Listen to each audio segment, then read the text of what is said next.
Dear students, welcome to the first video lesson on the subject Information Technology, code 402 for class 10th.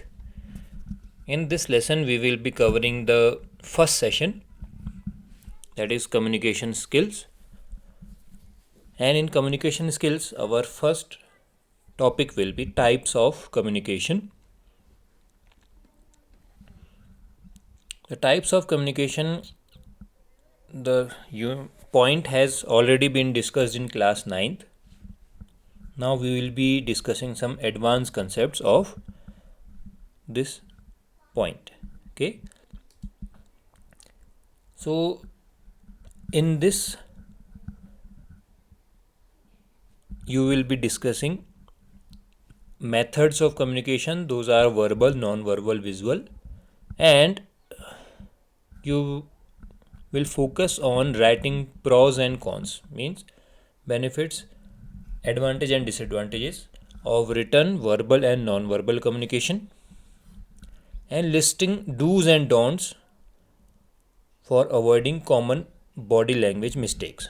So these are the contents of this lesson. Okay, so let's start with communication. The definition of communication has already been covered in class 9th. So some definitions are listed here. Communication is simply the act of transferring information from one place, person or group to another. So communication में होता क्या है कि आप अपनी जानकारी किसी दूसरे व्यक्ति को या किसी दूसरे स्थान पे या किसी दूसरे ग्रुप को देते हैं. Okay, communication is the process of sending end receiving messages through different means. तो कम्युनिकेशन क्या है? कई तरीक़ों से आपस में मैसेजेस का, संदेशों का आदान प्रदान करना ही कम्युनिकेशन है. Communication is the creation and exchange of meaningful words that convey the thoughts of one person to other. तो आप जब किसी से बोलते हैं, किसी से कम्युनिकेट करते हैं, तो आप अपनी भावनाओं को या अपनी समझ को या अपनी बातों को दूसरे तक पहुंचाना चाहते हैं with the use of some meaningful words, कुछ ऐसे वर्ड्स जो वो भी समझ सके. ओके, तो वही कम्युनिकेशन है. Communication is the act of transferring information between two individuals और within a group to reach a common understanding. ये भी बहुत अच्छी डेफिनेशन है कि कम्युनिकेशन से हम आपस में एक सामंजस्य स्थापित करते हैं दोनों के बीच में. जैसे मैं और आप दोनों कम्युनिकेट कर रहे हैं थ्रू दिस वीडियो लेसन. सो हम एक ऐसी सिचुएशन पे पहुंच रहे हैं कि जिससे मैं अपनी बातों को आप तक पहुंचा सकूं और आप उनको समझ सकें. ओके, तो कॉमन अंडरस्टैंडिंग पे आना ज़रूरी है. तो to with the group to reach a common understanding, so that we can reach a common understanding, कि जो मैं आपको बताना चाह रहा हूँ वो आप समझ जाएं. तो वही एक सच्चा कम्युनिकेशन है, वो बेस्ट कम्युनिकेशन है. Okay, it allows us to express our needs, wants and other feelings effectively. जो इससे पहले हमने पॉइंट डिस्कस किए वो सब कम्युनिकेशन की डेफिनेशंस हैं. ये पॉइंट बताता है कि इससे होगा क्या. It allows us to express our needs, wants and other feelings effectively. आपको क्या चाहिए, आप क्या चाहते हैं और आप क्या महसूस कर रहे हैं, वो आप दूसरों को बता सकें सही से.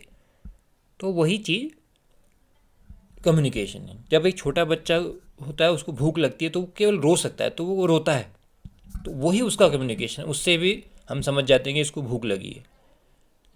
ठीक है, जब कोई बड़ा बच्चा होता है, उसको दर्द होता है, तो वो रोता है. तो वो सब, ये सब चीज़ें क्या हैं, ये भी कम्युनिकेशन में ही आती हैं, जिससे कि हमें क्या चाहिए, हमें क्या हो रहा है, क्या हमारे अंदर फीलिंग्स आ रही हैं, वो हम बता सकें. तो वही आपका कम्युनिकेशन है. Being able to communicate effectively is perhaps the most important of all life skills. Life skills मतलब जीवन में काम आने वाली सभी स्किल्स जो आपके जीवन में काम आती हैं, उनमें सबसे महत्वपूर्ण है कम्युनिकेशन. क्योंकि अगर आप इफ़ेक्टिव कम्युनिकेशन, एक सही जो कम्युनिकेशन अगर आप नहीं कर पा रहे हैं, तो आप जो चीज़ आप सोच रहे हो आप दूसरे को नहीं समझा पाएंगे. कुछ लोग होते हैं जो खुद तो समझ चुके हैं उस चीज़ को, लेकिन वो समझा नहीं पाते हैं दूसरे को. तो those are not effective communicators. So effective communication या सबसे बेस्ट कम्युनिकेशन वही है जब हम एक दूसरे को समझ सकें, हम अपनी बात दूसरे को समझा सकें। और कम्युनिकेशन, एक सही कम्युनिकेशन जो है, एक परफेक्ट कम्युनिकेशन ही सबसे इम्पोर्टेंट स्किल है, क्योंकि अगर आप अपनी बात दूसरे को समझा सक रहे हैं तो वो सबसे बड़ी चीज़ है। ठीक है, उससे आप कोई भी चीज़ दूसरे को अपनी चीज़ कैरी फॉरवर्ड करा सकते हैं। तो जो हम अभी बात कर रहे थे कि we can reach a common understanding, and if we can reach a common understanding, कि मैंने जो आपको बताया इस वीडियो लेसन में अगर आपके समझ में आ गया तो वही सबसे बेस्ट कम्युनिकेशन है। ठीक, सो ये डेफिनेशंस आप 9th में पढ़ चुके हैं। Then we have types of communication.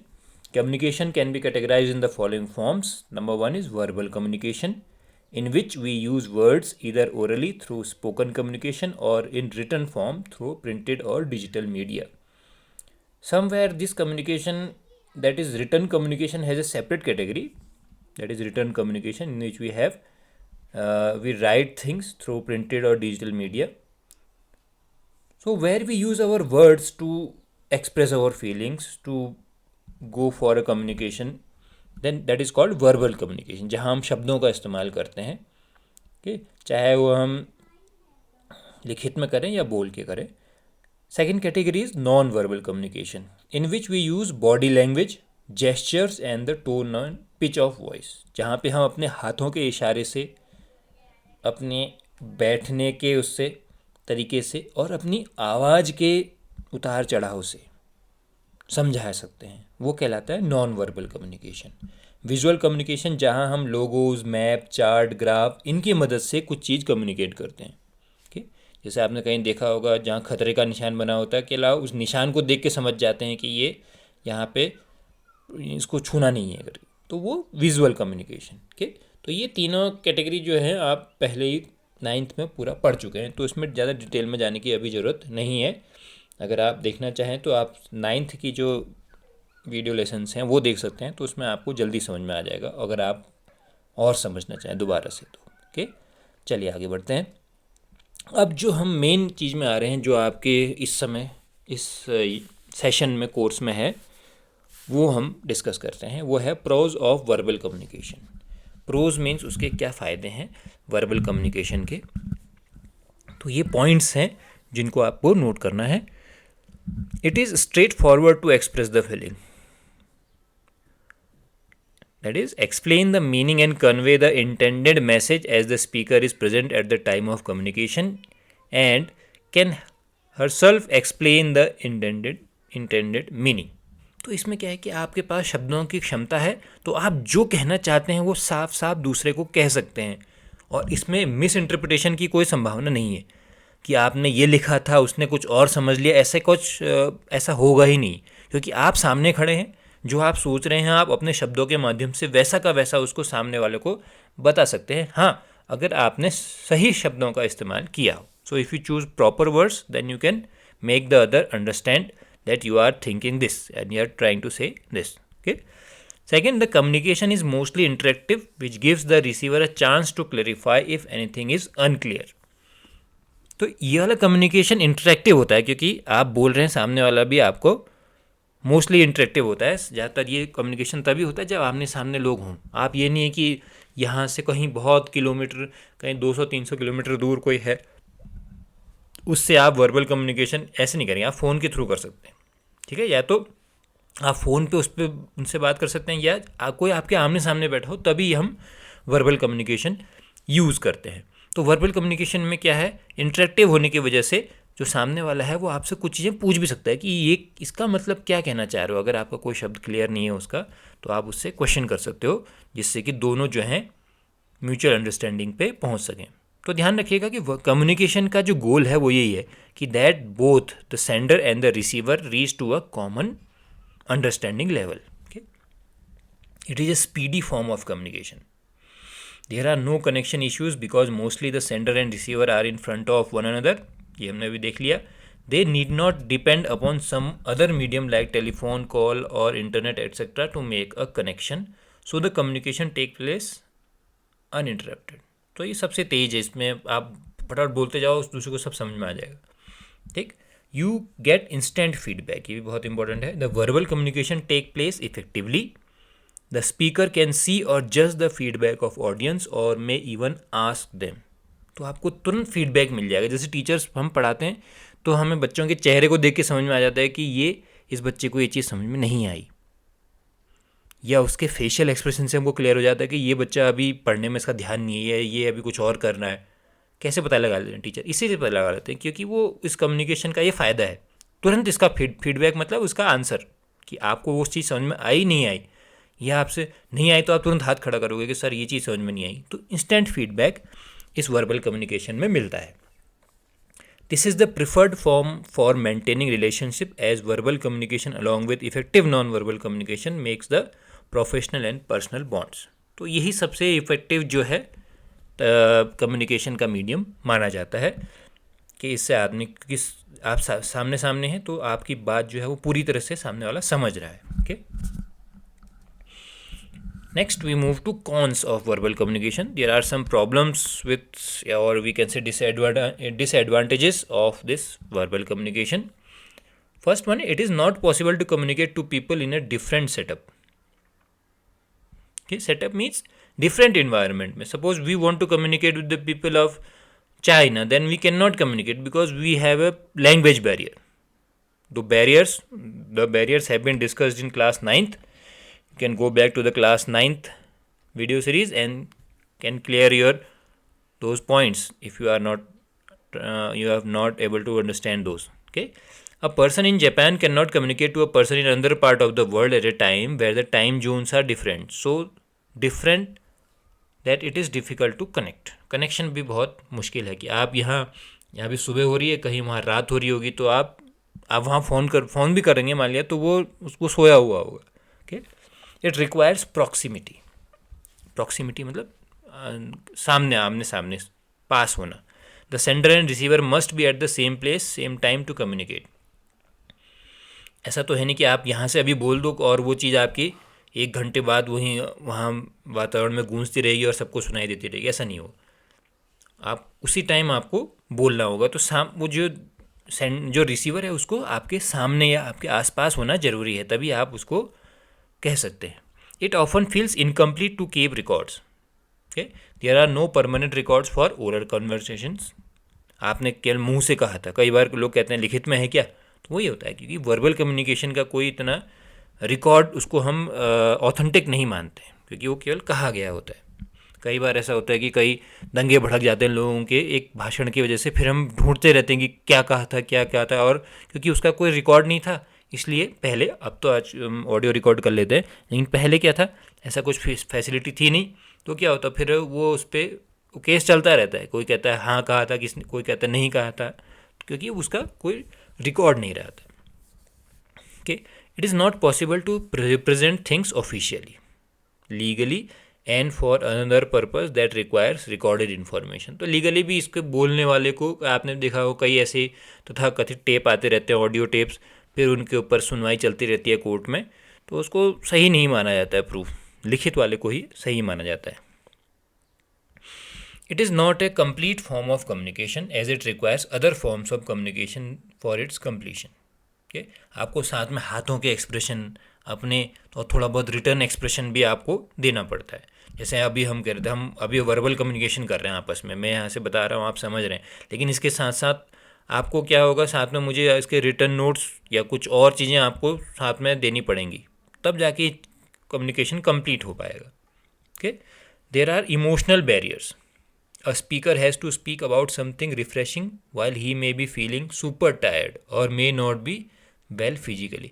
एक आदमी बहुत बीमार है, उसको आप कह रहे हो कि आज फटाफट इनको जरा जोश दिलाओ.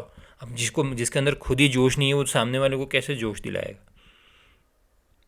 ठीक है, और एक थका हुआ आदमी आप कह रहे हो कि ये जब ये हमारे जवान बच्चे हैं, इनको जरा कुछ वीर रस की कविताएं सुना दो, वो नहीं सुना सकता क्योंकि उसके अंदर से अभी इमोशनली वो उसके लिए तैयार नहीं है, लेकिन फिर वो जैसे तैसे मरे मन से करेगा. तो इमोशनल बैरियर्स भी इसमें रहते हैं. क्लियर. अब हम आते हैं नॉन वर्बल कम्युनिकेशन की ओर. Very easy to demonstrate. यहाँ पे नॉन वर्बल में क्या है, अब आपको शब्दों का नहीं, जेस्चर्स, पोस्चर्स, हैंड सिम्बल्स का इस्तेमाल करना है.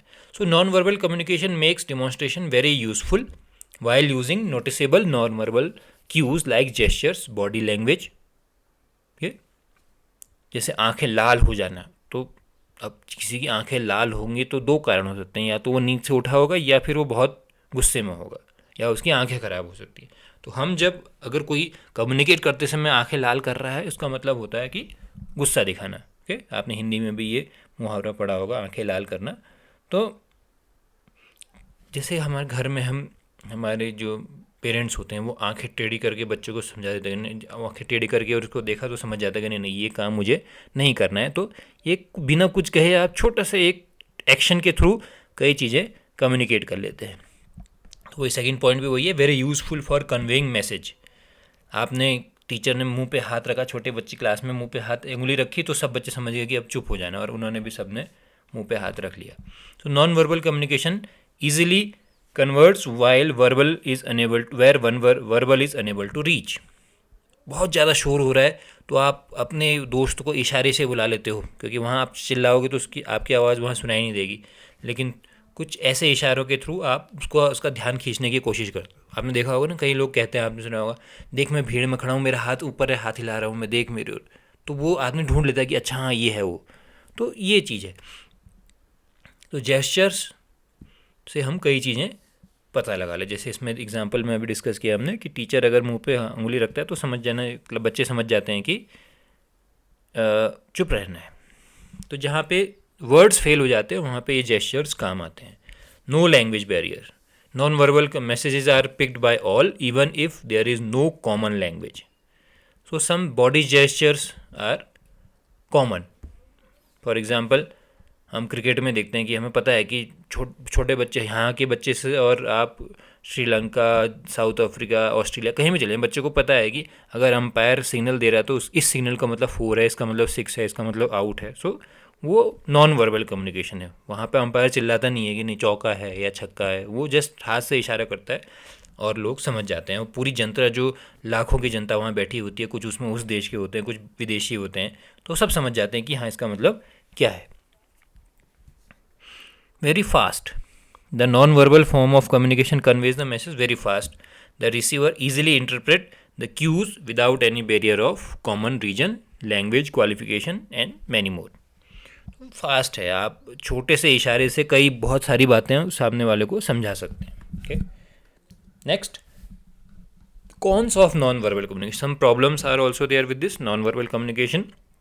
Not suitable for lengthy message. अगर आपको बहुत लंबा चौड़ा एक मैसेज देना हो, कोई वक्ता सामने खड़ा है और वो केवल हाथों से ही आपको ऐसे ऐसे ऐसे करे, थोड़ी देर में आप बोर होकर चले जाओगे क्योंकि पता नहीं क्या बोल रहा है, क्योंकि बहुत लंबी चीज़ आपको इन इशारों के माध्यम से नहीं समझाई जा सकती. ठीक है, जस्ट फॉर स्मॉल मैसेजेस के लिए. जैसे आपने किसी ने आपसे पूछा, आप नहीं बोलना चाह रहे हो, आपका मौन व्रत है, किसी ने पूछा कैसे हो, तो आप जस्ट अंगूठा वैसे ऊपर कर दो तो समझ जाता है हाँ ठीक है करके. तो it is not possible to have a lengthy conversation or detail discussion. यहाँ पे आप डिस्कशन करने के लिए नॉन वर्बल कम्युनिकेशन यूज़ नहीं कर सकते. हाँ, छोटा मोटा एक वन लाइनर मैसेज अगर आपने पास करना है तो आप कर सकते हो. An incomplete form of communication. Non-verbal communication falls short of communication details and it becomes hard to understand the full message if it is not supported by other form of communication. अगर आपके पास कुछ और communication का माध्यम नहीं है, आपको return या कुछ वर्बल कम्युनिकेशन नहीं कर रहे हो, तो सारी चीज़ें समझाना यहाँ पे बहुत मुश्किल हो जाता है. हाँ, खाली थोड़ा सा एक उसका समरी आप उसको समझा सकते हो, पूरा नहीं समझाया जा सकता. Chances of miss interpretation. If the message does not get across, the receiver may misinterpret the message in the absence of detail. कई बार ऐसा हो सकता है कि आपको वो चीज़ के बारे में नहीं पता हो. जैसे आपको नहीं पता है कि भाई जो कोई छोटा बच्चा है उसको नहीं पता कि ये सिंबल डेंजर का है, खतरे का है, तो वो समझेगा कि इसने यहाँ पे कार्टून बनाया है, होगा ना, उसको लगेगा कि इसने खोपड़ी बनाई है, 2 डंडे खड़े कर दिए तो ये कार्टून जैसा किसी ने ड्रॉ कर दिया. बट जब उसको बताया जाएगा फर्स्ट टाइम कि this sign is for danger and you should not touch it, then from next time he will understand that yes, this is the sign for danger. Okay, so interpretation वहाँ पे problem create कर सकता है अगर आपको उसके बारे में नहीं पता है. Regional and cultural differences. Every culture has different gestures, expressions that are considered good or bad. Example, in some western culture women are greeted by cheek to cheek touching, but in eastern culture this is considered offensive. क्या आपने देखा होगा जब matches होते हैं Wimbledon वगैरह के, so they greet by touching cheek to cheek, but हमारे वहाँ वो चीज़ गलत मानी जाती है। तो वैसे ही कल्चरल और रीजनल डिफरेंसेस की वजह से कुछ नॉन वर्बल कम्युनिकेशंस गलत माने जा सकते हैं, उसका मतलब गलत हो सकता है या उसका गलत समझा जा सकता है। ठीक है, तो ये कल्चरल डिफरेंसेस की वजह से इसका मिस इंटरप्रिटेशन पॉसिबल है। We come to the next part of communication, that is visual communication, जहाँ हम लोगोज, चार्ट्स, ग्राफ्स के माध्यम से अपनी बात कम्युनिकेट करना चाह रहे हैं। Okay, so first point, it reinforces the other form of communication. Visual aids when used with other forms of communication such as oral communication or written form communication, it makes the message more clear and more understandable. पहले अब आपको हमने theoretical सब कुछ समझा दिया, उसके बाद हमने आपको कुछ पिक्चर दिखाई या वीडियो दिखाई, तो आपकी समझ में वो चीज़ जल्दी आ जाएगी। जैसे हमने आपको पहले ह्यूमन बॉडी के बारे में साइंस में पढ़ा दिया, उसके बाद आपको बढ़िया सा एक चार्ट दिखा दिया ह्यूमन बॉडी का, या एक डेमो दिखा दिया पूरा, जिसमें सारे पार्ट्स आपको साफ साफ दिख रहे हैं, तो you can better understand it. So it is use to reinforce the teaching. जो आपको पहले से पता हो उसको दोबारा स्थापित करने के लिए आप में, उसको दोबारा अच्छे से फिट करने के लिए आपके दिमाग में ये चीज़ें की जाती हैं। तो क्या होता है कि आपने अखबार में भी देखा होगा, जहाँ कोई पूरा बड़ा आर्टिकल होता है, वहाँ पे पहले थ्योरी के साथ जो पूरी थ्योरी लिखी होती है, और साथ साथ में उसकी कुछ फोटोग्राफ्स भी दी हुई होती हैं, जिससे कि वो आपको जल्दी समझ में आ जाए। It explain things in the way which are not possible through words, क्योंकि एक the famous quote, it is a famous quote that a picture is worth 1000 words. आपने सुना होगा कि एक जो पिक्चर है वो 1000 वर्ड्स को आप अपने में समेटे रहती है। तो आपको केवल एक फ़ोटो दिखा दी जाए तो आप कई चीज़ें उसमें से समझ लेंगे। ओके, तो it makes it clear, sometimes a concept और a message is better conveyed through pictures than words. For example, a manager wants to know which year is in the last decade the company made the biggest profit. तो company ने कब सबसे ज़्यादा profit कमाया, अगर manager पूछ रहा है, तो उनके एम्प्लॉयज़ ने केवल एक ग्राफ दिखा दिया तो उसको समझ में आ जाएगा कि हाँ इस वाले ईयर में सबसे ज़्यादा प्रॉफिट है। तो ग्राफ ने क्या है, पूरा कहानी उसको समझा दी। ओके, पूरी एक अगर वो लिख के लाता रिपोर्ट तो उसमें बहुत टाइम भी लगता है और उसको पढ़ने में भी हो सकता है वो कुछ मिस इंटरप्रेट कर लेता, लेकिन एक ग्राफ की वजह से हमको वो बहुत जल्दी समझ में आ गया। It clears the barrier of qualification और लैंग्वेज। तो इस ग्राफ को देख के आप किसी को भी दिखा दोगे तो उसको समझ में आ जाएगा कि जो ग्राफ सबसे लंबा जो लाइन जा रही है वहीं सबसे ज़्यादा प्रॉफिट हुआ है। So visual communication can successfully convey the intended message to all without any prerequisite of knowing a specific language or subject. जो बड़ी बड़ी कंपनियां होती हैं उसमें क्या होता है, कई देशों के लोग आपस में सामने कम्युनिकेट करते हैं, तो हम वो केवल ग्राफ देखते हैं या एक चार्ट देखते हैं या एक मैप देखते हैं, तो उससे उनके समझ में आ जाता है कि हाँ ये चीज़ बताई जा रही है। जितने भी विदेशी लोग आते हैं कभी इंडिया घूमने, तो उनके हाथ में एक मैप बुक होती है, तो उस मैप बुक की मदद से वो कहीं भी चले जाते हैं, क्योंकि उसमें इतने प्रॉपर गाइडेंस, उसमें मार्कर्स ऐसे दिए होते हैं कि आपको उनको समझ में आ जाता है कि हाँ यहाँ जाना है। तो बस उनको केवल एक मैप चाहिए, उस मैप की मदद से वो पूरा सिटी या पूरी इंडिया घूम सकते हैं। Okay, so this is the advantage of visual communication. Okay, let us see the disadvantages of visual communication. Comparatively expensive, visual medium is comparatively expensive. ठीक है, कहानी आप बच्चे को पिक्चर की, जैसे आपने पिक्चर देख के आए, आपने पिक्चर में 150 रुपये का टिकट खरीदा, और जब आप घर आए आपके किसी दोस्त ने आ गया आपसे, भाई सुना तो उस पिक्चर की क्या कहानी थी, आपने पूरी कहानी उसको फ्री में सुना दी। या आपने कहीं वीडियो देखनी है तो आपको ज़्यादा पैसे देने पड़ते हैं। तो होता ही है, जैसे आप व्हाट्सएप में देखें, जो मैसेज आता है वो कम साइज़ का होता है, लेकिन अगर कोई फ़ोटो या वीडियो आ रहा है, बात उसमें वही लिखी गई होगी जो आपने मैसेज में समझ ली, लेकिन उसको एक्सप्लेन करने के लिए वीडियो जो है बहुत बड़ी साइज़ का होता है, 2 MB 3 MB ऐसे। So it is expensive medium of communication. It has some cost involve for producing the visual medium, क्योंकि उसको बनाने में टाइम लगेगा। पैम्पलेट, पोस्टर, पिक्चर्स, लोगो, उसके पीछे म्यूज़िक देना पड़ेगा, उसमें इफेक्ट पैदा करने पड़ेंगे, तब जाके आपको थोड़ा सा सेंसेशन फील होगा। Okay, so it requires extra working hours. So extra working hours लगेंगे तो साथ में कॉस्ट भी उसकी बढ़ सकती है। Requires specialised storing, visual aids are not only costly to produce but also require specific way of storing them. Store करने का तरीका भी अलग होता है। Also there is some cost associated with the storage of visual aids. तो visual aids में आपने एक मूवी देखी जिसमें कुछ दिख ही नहीं रहा, बिल्कुल ब्लर सा आ रहा है, लेकिन एक दूसरी मूवी देखी जो एकदम क्लियर आ रही है एचडी में। तो एचडी वाली जो मूवी होगी वो उसका साइज़ भी बड़ा होगा। अगर आप उसकी डीवीडी खरीदने जा रहे हैं तो एचडी वाली की डीवीडी भी महंगी आपको मिलेगी। ठीक है, तो स्टोरेज करने में भी उसके लिए सब कुछ चीज़ एक्स्ट्रा लगती है और उसमें पैसे, मोस्टली पैसे बढ़ जाते हैं उसके। Okay, third point is time consuming. Preparation of visual ads consume time. तो अगर मैं आपसे कहूँ कि एक ऐसे लिखो तो आप फटाफट लिख दोगे, लेकिन उसके ऊपर चित्र बनाना किसी के ऊपर बहुत मुश्किल होता है। जैसे अभी अब वो चल रहा है कोई भी जो लाइव इवेंट्स चल रहे हैं, तो उन लाइव इवेंट्स के ऊपर आपको किसी ने कहा कि इस पर मान लिया चुनाव हो रहे, तो उस चुनाव के ऊपर आप एक पोस्टर बना के लाइए। तो पोस्टर बनाने के लिए आपको पहले बहुत सोचना पड़ेगा, क्या यूज़ करूँगा, कौन से कलर रखूँगा, क्या, तो बहुत सोचना पड़ता है। तो बहुत टाइम कंज्यूमिंग होता है। उतने में, उससे कम आधे टाइम में आप एक ऐसे उस पर लिख सकते हैं। Okay, not a complete form of communication, simply visual aids enhance communication but they are not full form of. वो visual communication is mostly use to enhance your communication, it is add on.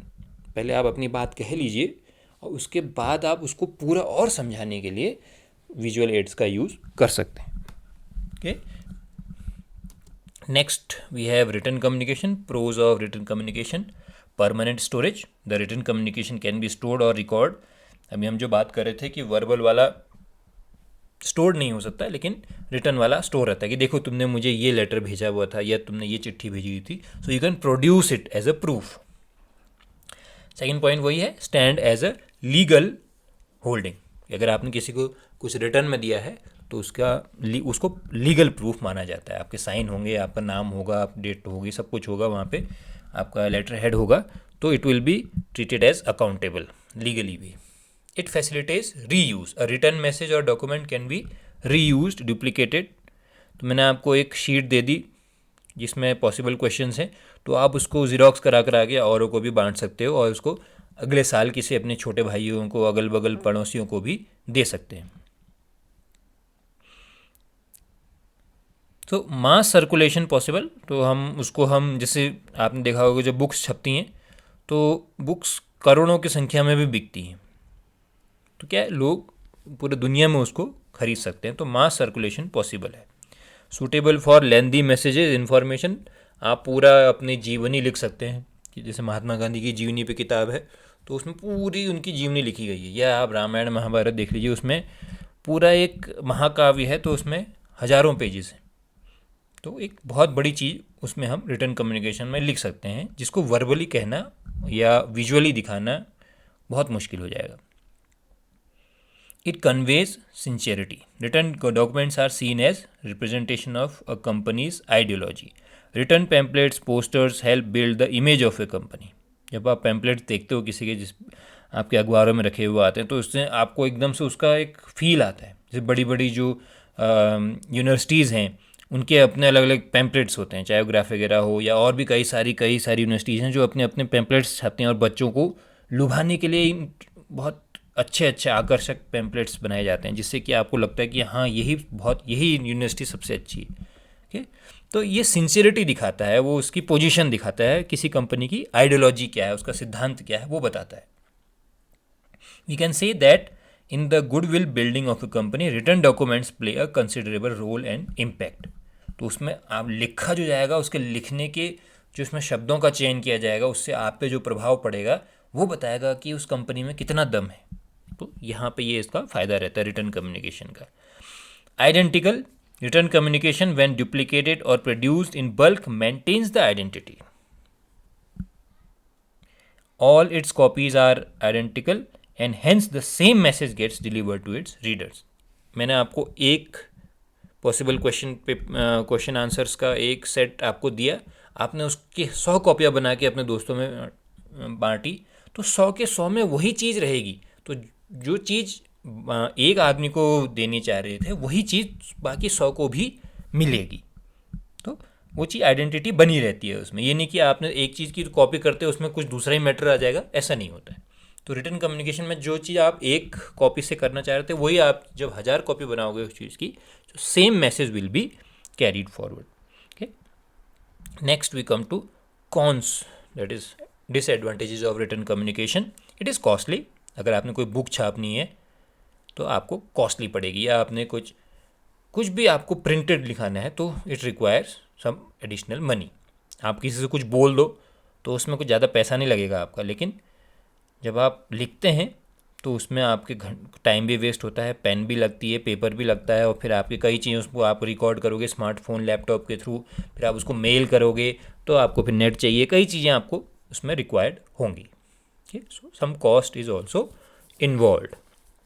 Time consuming, writing takes time, it is not instant form of communication. जो मन में आया बोल दिया ऐसा नहीं है, आपको उसको प्रॉपर तरीके से through paragraphs and comma semicolon colon इन सब की मदद से, जो आप पंक्चुएशन मार्क्स हैं उनकी मदद से आप उसको बढ़िया बनाते हैं, ठीक है, तो टाइम लगता है। A barrier of qualification and languages, written communication requires that the reader knows to read the document. अब किसी को, आप अनपढ़ को आप अपने पैम्पलेट बांट रहे हो किसी यूनिवर्सिटी के, तो उसको तो समझ ही में नहीं आएगा, वो तो खाली एक बिल्डिंग के बढ़िया सा चित्र देख के खुश हो जाएगा, वाह कितना बढ़िया लग रहा है।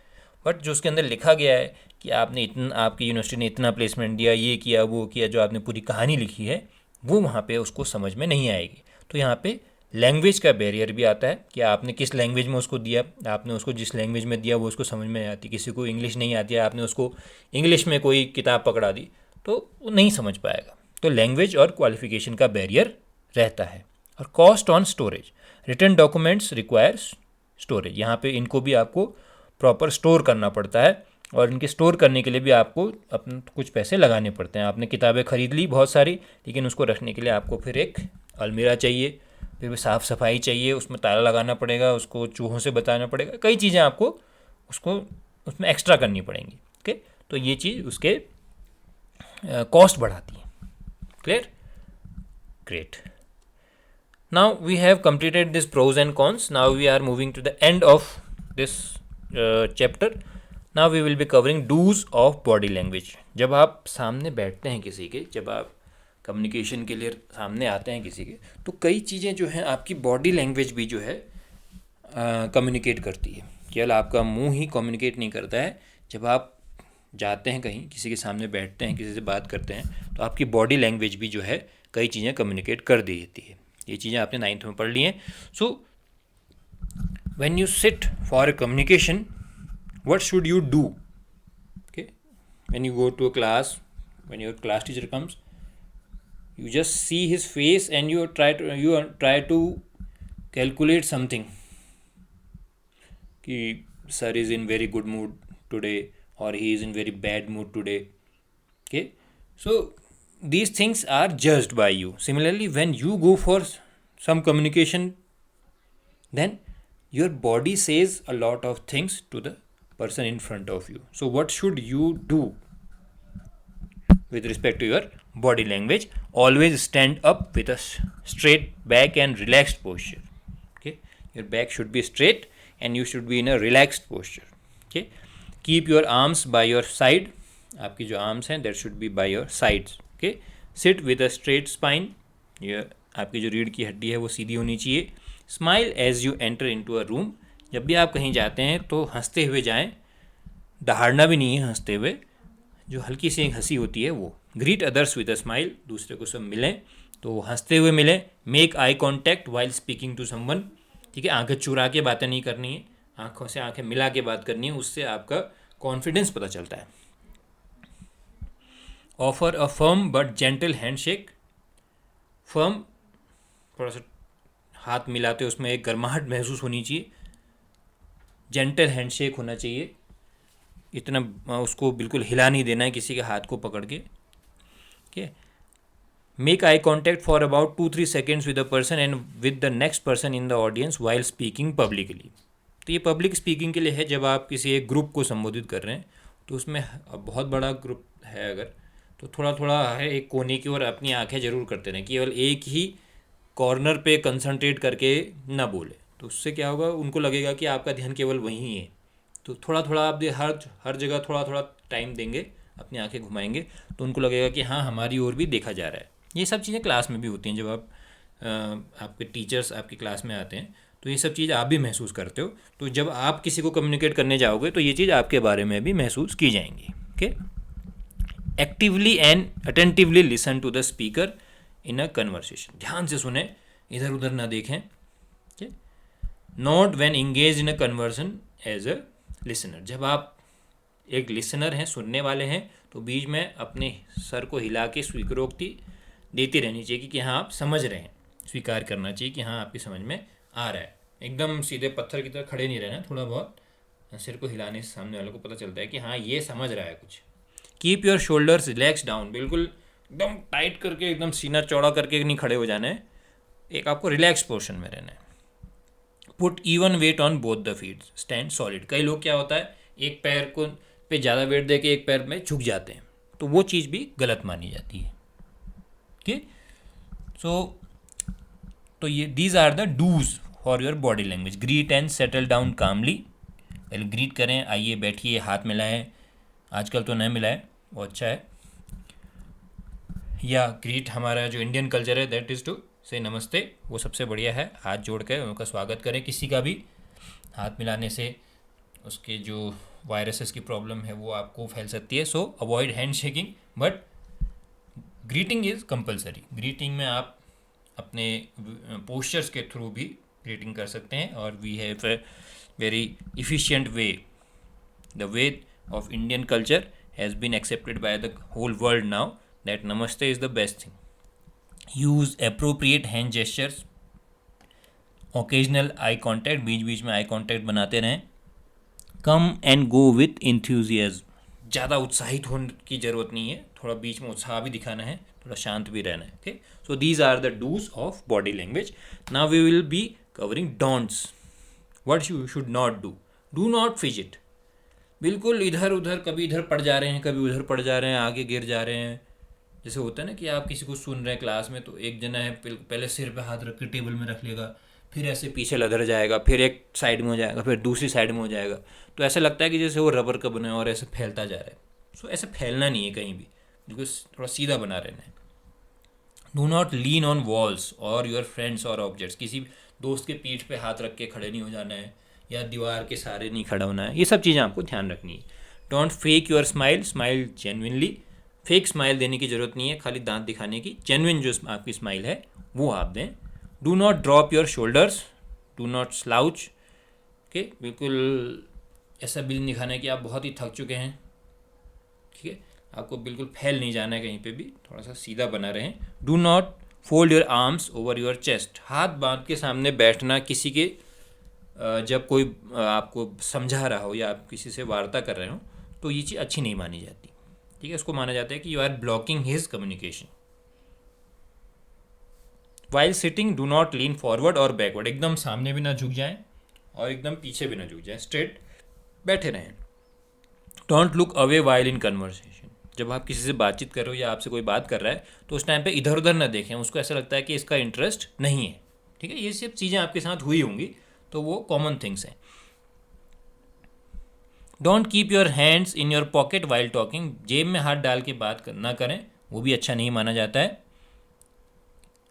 Don't get too close to your listener, respect their intimate zones, थोड़ा सा दूरी बनाए रखें, एकदम चिपकने की ज़रूरत नहीं है, एकदम चिपक के बात करने की ज़रूरत नहीं है, तो उससे उसके कान पे भी असर पड़ता है। और एक थोड़ी सी इंटीमेसी ज़्यादा बनाने की ज़रूरत नहीं है, थोड़ा सा डिस्टेंस ज़रूर मेंटेन करके रखें, जो आजकल हम सबको बताया जा रहा है कि social distancing should be followed. The same thing is जो हमेशा से रही है, तो सोशल डिस्टेंसिंग हमेशा फॉलो करनी चाहिए। Do not touch your face repeatedly, हमेशा अपने मुंह पे हाथ नहीं लगाना चाहिए, वो चीज़ हमेशा बताई जा रही। तो ये सब चीज़ें पहले से ही हैं, लेकिन हम सब भूल चुके थे। So these things are being reiterated to you so that you can understand the things. Okay, तो आपने जो है फेशियल कॉन्टैक्ट विद हैंड्स, हमेशा मुंह पे हाथ नहीं रखना चाहिए। क्रॉसिंग और लॉकिंग हैंड्स टुगेदर, हाथ बांध के ऐसे नहीं बैठना चाहिए। मेंटेनिंग कंटिन्यूस आई कॉन्टैक्ट, लगातार उसी को एकदम नहीं देखे रहना चाहिए, उसको लगेगा तो ये सो गया है, पता नहीं ये मेरी ओर क्यों देख रहा है, उसको जो सामने बोलने वाला है उसको ऑड फील होता है। ओके, फियर्सली नॉडिंग, एकदम जोर जोर से सिर हिला रहे हैं, बिल्कुल सर झटका के, एक्सप्रेसिंग डिसएग्रीमेंट, बार बार गलती ना ना ना मतलब असहमति में सिर हिला रहे हैं, तो ये सब चीज़ें आपको नहीं करनी चाहिए. Okay, so I think these points are clear to you. All the things that we have discussed must have been clear to you through this video lesson. So now we have some assignment section for you.